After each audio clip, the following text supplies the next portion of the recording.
C'est exactement ça, c'est que c'est un match où chaque équipe a eu sa mi-temps.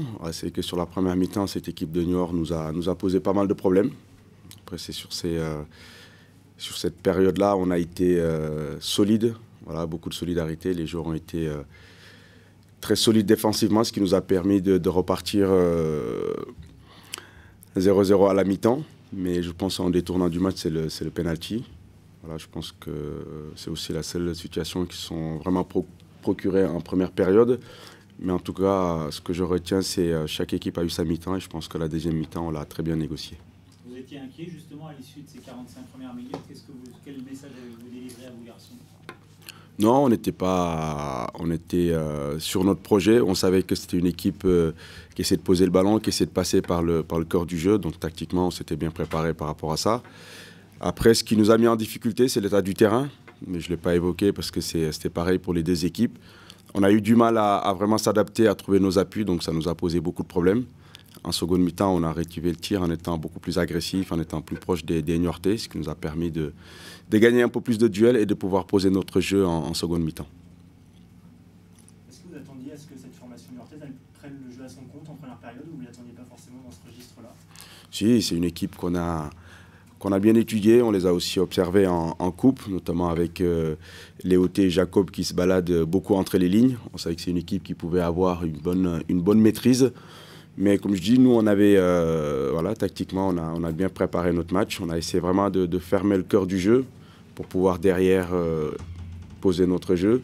C'est ce qui s'est passé, même si, je répète, cette équipe de Niort nous a vraiment posé beaucoup de problèmes en première période. Mais je félicite mes joueurs parce qu'on a eu cette faculté à bien défendre, à être imperméable. Et en deuxième mi-temps, pouvoir ressortir, aller leur faire mal.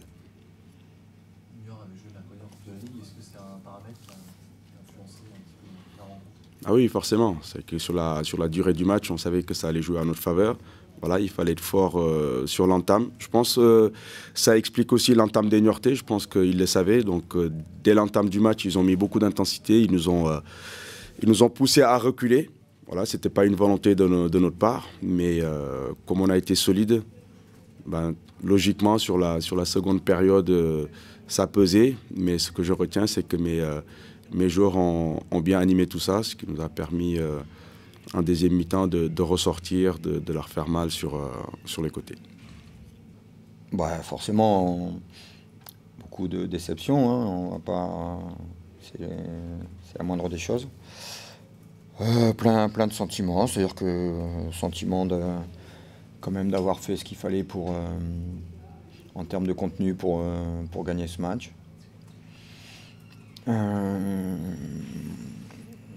Après, beaucoup de frustration et de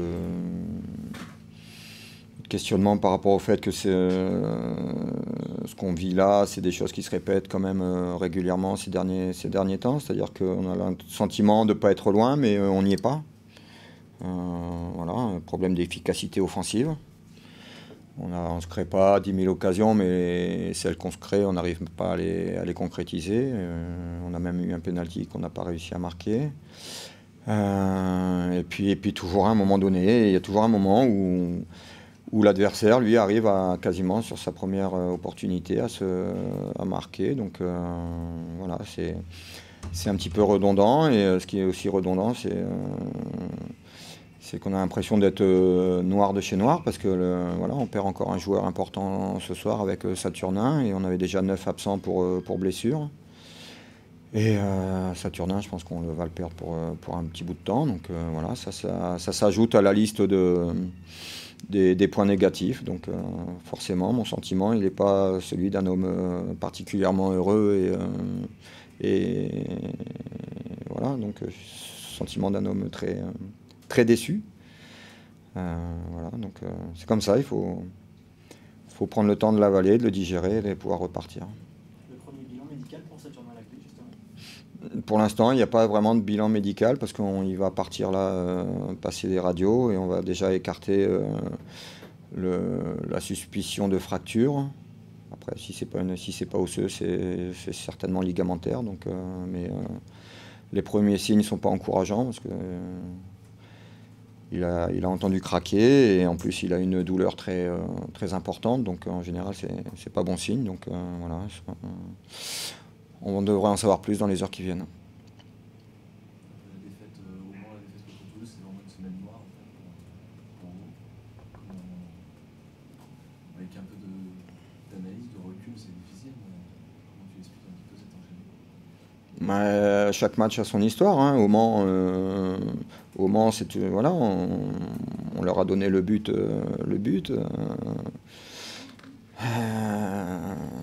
Pourtant, j'avais pas l'impression que Le Mans nous était supérieur. Contre Toulouse, on prend le deuxième but, voilà, on s'est complètement ouvert, on se fait prendre en contre-attaque à un moment donné où on est, voilà.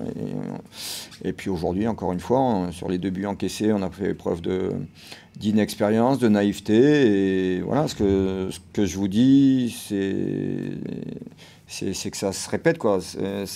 On a toujours l'impression de ne pas être loin. Voilà, on prend pas 3-0, on prend pas 4-0, on prend pas 8-0 comme a pu prendre le Paris FC, mais on prend à chaque fois un 0 et c'est à chaque fois limite et on a le sentiment de ne pas être loin, mais on n'y est pas. Donc voilà, il faut qu'on travaille encore une fois sur l'efficacité. Et aujourd'hui, l'efficacité, c'est ce qui fait qu'un match, tu le gagnes ou tu le perds. Voilà. Le choix de revenir à une défense à 4 aujourd'hui, c'était guidé par quelles intentions? En ce moment, je suis guidé par... déjà, je regarde les joueurs que j'ai à ma disposition. Voilà. Donc, une fois que je revois les joueurs que j'ai à ma disposition et ceux qui me semblent les plus en forme et les plus à même de bien figurer, ben, derrière, je fais mon 11. Après, chaque fois qu'on a joué à 5, c'est parce on sentait que l'adversaire était beaucoup plus aguerri, plus expérimenté que nous et qu'on avait besoin de se sécuriser. C'est ce que je vous ai dit hier. Et aussi souvent parce que l'adversaire jouait avec 2 pointes. Là, l'adversaire jouait avec une seule pointe, donc il n'y avait pas spécialement d'intérêt à jouer à 3 derrière. Voilà, donc c'est pour ça qu'on est revenu à une défense à 4. Ça a répondu aux attentes? Oui. J'ai pas l'impression qu'on est... c'est pas sur le plan tactique qu'on a perdu ce match. Je ne sais pas s'il y a des questions derrière vos questions ou des trucs derrière vos questions, mais sincèrement, c'est pas sur le plan tactique qu'on a perdu le match. C'est juste un problème d'efficacité. Point, basta. Il n'y a pas à chercher midi à 14h. Voilà. Si on marque le penalty, Dylan Wieser, il a une super occasion juste avant qu'on encaisse le premier but. Voilà. Qui sait comment le match aurait tourné derrière, mais quand on sait l'importance du premier but dans des matchs aussi équilibrés que celui-là, voilà. Sochaux est une belle équipe, avec des joueurs de qualité, mais avec plus d'expérience que nous et beaucoup moins de blessés que nous. Après, voilà, ils ont de petits trucs qui font que ces matchs-là, ils arrivent à les gagner. Voilà, c'est des périodes comme ça, il faut savoir les traverser du mieux possible. Et en sortir le plus vite possible surtout. Vous me dites qu'il y a beaucoup de blessés, il y a la Coupe de France qui arrive. Est-ce qu'il faut être capable de faire le dos rond et laisser échapper un petit peu cette coupe pour faire un focus sur le championnat, ou il faut continuer à donner le maximum quelle que soit la compétition? De toute façon, chaque match, on donne le maximum. Hein. Déjà, sur le match de Coupe de la Ligue, on n'avait pas mine. Voilà, j'ai fait souffler Louisère, Léoté, Jacob. Et encore une fois, on voit ce soir qu'il fallait le faire. Et même si j'avais pu en faire souffler un ou deux autres, je l'aurais fait. Parce qu'on a des joueurs qui sont très très sollicités, des petits gabarits qui sont en difficulté aussi sur des terrains aussi gras comme on peut les avoir en ce moment. Voilà, Coupe de France, il sera largement le temps d'y revenir quand ce sera le moment, mais voilà, déjà on va essayer de bien récupérer, de repartir sur une bonne dynamique dès lundi pour aller faire un gros truc à Lorient. Voilà. Après on reparlera de Châteauroux.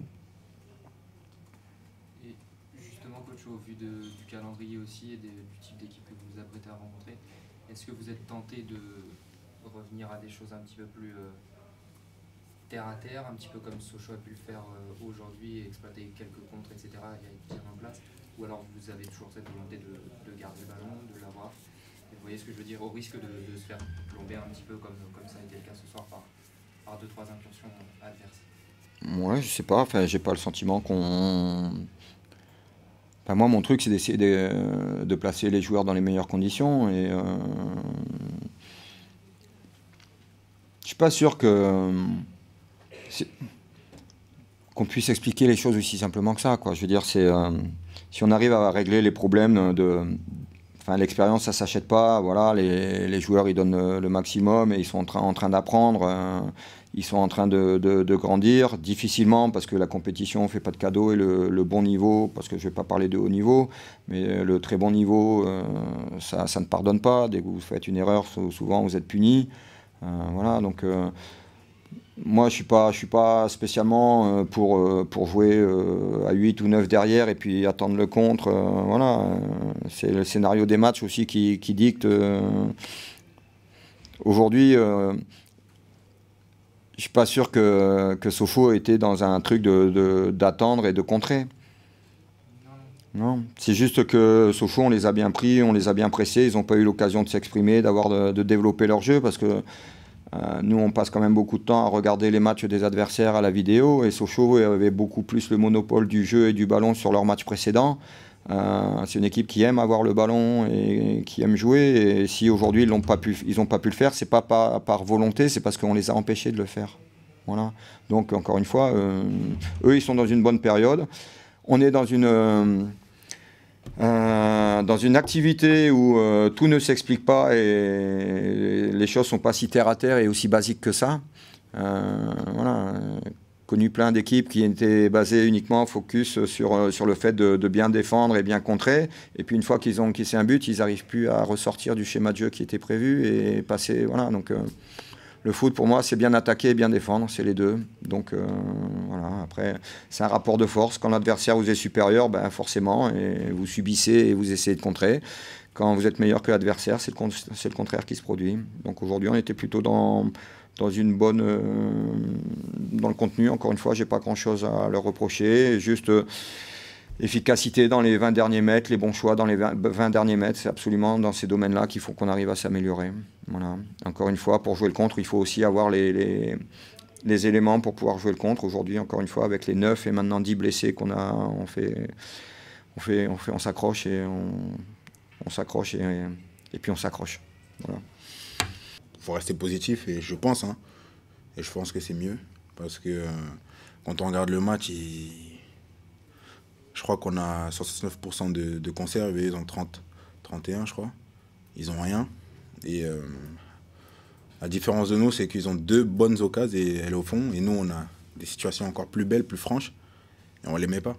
Donc au bout d'un moment, c'est juste qu'il faut mettre les pions qu'on a au fond et être plus réaliste devant le but tout simplement. Donc il faut pas... je pense que je suis comme ça. Je pense que les mecs dans le groupe sont comme ça aussi. Il ne faut pas être blessé dans la tête. Il faut garder cette confiance. On est une équipe jeune avec beaucoup d'enthousiasme. Je pense que les gens ils l'ont vu.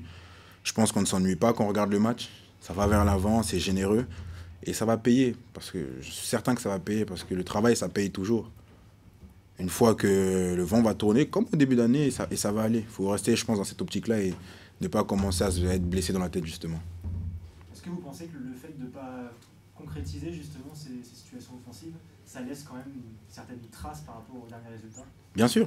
Bien sûr, parce que on joue pour marquer, c'est notre métier, on joue pour marquer, on joue pour concrétiser nos occasions, parce qu'une occasion, c'est beaucoup de courses, beaucoup d'efforts, beaucoup de déplacements, et au final, quand tu ne les mets pas au fond, vraiment, c'est usant physiquement, parce que tu en as, et l'adversaire, vous avez bien vu, ils nous ont attendus, ils ont subi, et comment dirais-je, et après, ils ont piqué quand il fallait. Donc chapeau à eux, et à nous de travailler. Et honnêtement, je peux vous le dire, on est une équipe qui travaille. C'est pas comme si on ne travaille pas. On est une équipe qui travaille beaucoup à l'entraînement. Aucun mec ne triche. Donc je pense qu'il faut continuer sur cette voie-là et ça va tourner. Même si, une nouvelle fois, l'infirmerie se remplit un peu plus ce soir. C'est ce qui est dommage. C'est ce qui est dommage parce que ça, c'est un super mec. C'est quelqu'un d'important dans ce groupe. Alors là, il parle pas souvent, mais quand il parle, il a le mot qu'il faut. Donc on espère que dans son malheur, c'est une entorse, en l'espérant. C'est un peu cruel de dire ça, mais c'est ce qu'on espère, que ça ne soit pas trop long pour lui. Et que les mecs qui sont blessés, qui puissent revenir au plus vite, qu'on puisse garder cette ossature qui nous va bien. Parce que Chamois-Niortais, c'est plus un groupe que forcément des individualités. Comment vous avez vécu l'arbitrage ce soir? On a vu un arbitre qui laissait beaucoup jouer, alors que d'ordinaire, parfois, les arbitres sifflent souvent. Je vais vous dire la vérité. On a été arbitré par certains bons arbitres. Je ne vais pas dire qu'il y a des arbitres qui sont nuls, parce qu'il faut dire la vérité. On ne va pas dire qu'ils sont nuls parce qu'ils sont sous pression comme nous. Mais j'ai aimé parce qu'il y avait beaucoup de dialogue. Ah, tu savais que quand tu avais fait une faute, tu savais c'était quoi qu'il avait sifflé. Il y avait beaucoup de dialogue, c'était très il y avait beaucoup de pédagogie, je vais dire. Il y avait un accompagnement, il était près des actions. Et puis c'est tout. Ah, donc le match il a été géré avec une grande sérénité. C'est-à-dire que même quand il y avait des contacts un peu durs, j'ai un souvenir, moi je saute, je mets un peu le bras. Bon, je ne fais pas pour lui faire mal, mais mon bras il touche et il me dit attention. Là, ton bras, tu lèves. Je dis, ah d'accord, j'ai compris. Alors, c'est encourageant d'avoir des arbitres comme ça aussi qui peuvent parler avec toi. Donc voilà. Et à l'inverse, j'ai l'image, à un moment donné, vous êtes ceinturé et l'arbitre laisse jouer. Il laisse jouer parce que le ballon, il est toujours en vie. Le ballon, il est toujours en vie. Donc il laisse jouer, c'est un peu à l'anglaise et c'est bien, c'est pas plus mal. Voilà, donc le jeu n'est pas arrêté. Je pense qu'aussi les gens qui viennent voir, ils viennent pour ça. Ils viennent pour que le jeu il continue. À chaque fois, si c'est sifflé, c'est sifflé. Voilà, c'est un peu redondant. Donc c'était très bien. C'était un bon match dans l'esprit. Dommage pour nous, on sort avec cette défaite. Ça fait mal parce qu'on est des compétiteurs. Ça fait mal parce qu'on travaille bien. À nous de repartir de l'avant. Arbitre à l'anglaise, Olivier, il y avait aussi le temps à l'anglaise avec cette pluie. Est-ce que athlétiquement et physiquement, les efforts sont toujours plus compliqués sur des pelouses détrempées comme aujourd'hui? Oui, les efforts sont plus compliqués, mais je pense qu'on les a faits. Et je nous ai trouvé même mieux qu'en coupe, physiquement. Mieux qu'en coupe, physiquement et tactiquement, mentalement. Donc je ne pense pas que le terrain et le temps aujourd'hui nous aient porté problème.